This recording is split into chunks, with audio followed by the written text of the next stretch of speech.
Hey guys, welcome to my endgame guide for the Mayhem Berserker. The Mayhem Berserker uses the Mayhem engraving, which puts him into a constant fury state. In this state, he does increase damage and is faster.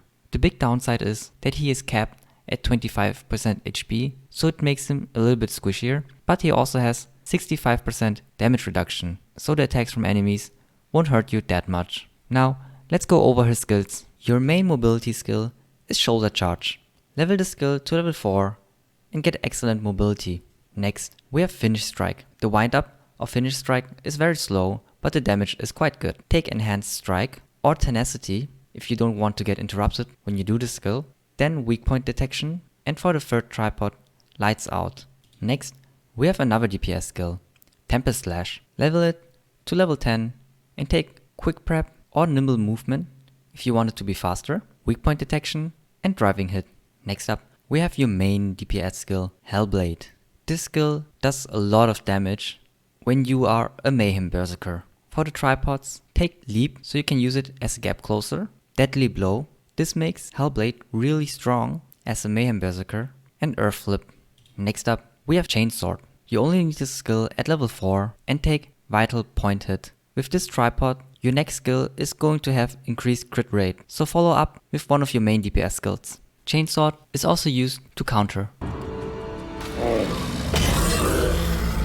And next, we have Strike Wave. Strike Wave is a charging skill and does some good damage. For the tripods, take Wave, Limit Break, and Earth Flip. Next up, we have Red Dust. This skill can be either used more selfish or can be used as a synergy skill.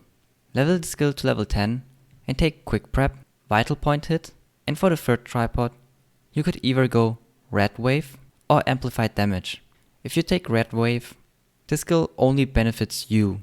If you take Amplified Damage, then the debuff on Red Dust can be used by your whole party, but it decreases its effectiveness by 12%. I recommend to use Amplified Damage if you do party content, and Red Wave when you raid solo or when you're carrying other people. And lastly, we have Sword Storm.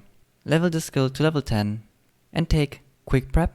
The other first tripods are also good, so take it depending on your own preference. For your second tripod, take Weak Point Detection, and for your third, Flamestorm. For your ultimate, Berserk Fury is better overall. It does more damage, has weak point damage, and good stagger damage.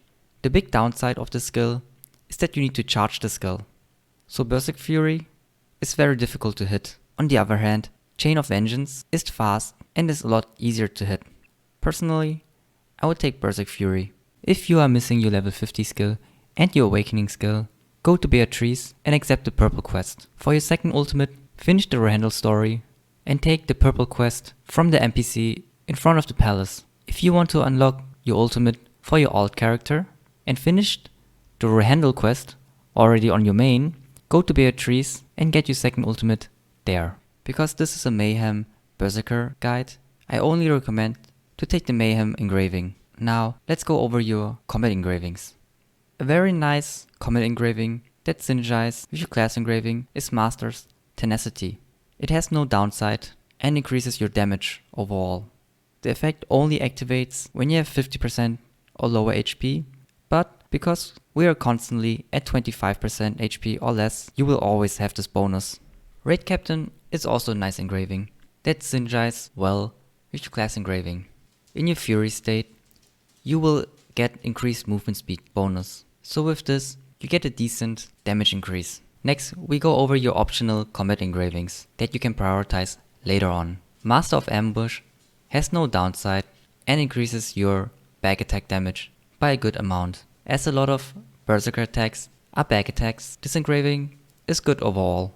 Grudge is a very good engraving when you have it at level 3, but I do not recommend to use this engraving if you're still learning the game and only have this engraving at level 1 and level 2. Same with Curse Doll.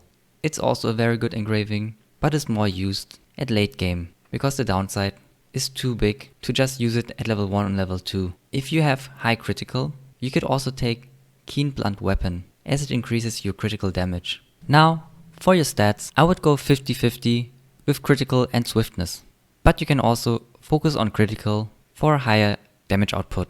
There's also an option to focus on swiftness if you use the Raid Captain engraving. For me personally, I would just go 50-50. For your card set, take the Lost Wind Cliff set, as this increases your critical rate. Later on, when you have the full card set, use Light of Salvation, as holy damage is very good against lots of bosses. So that's it for my endgame guide for the Berserker. If you need a leveling build, I will also put this in the description. I hope you guys liked the video and see you next time.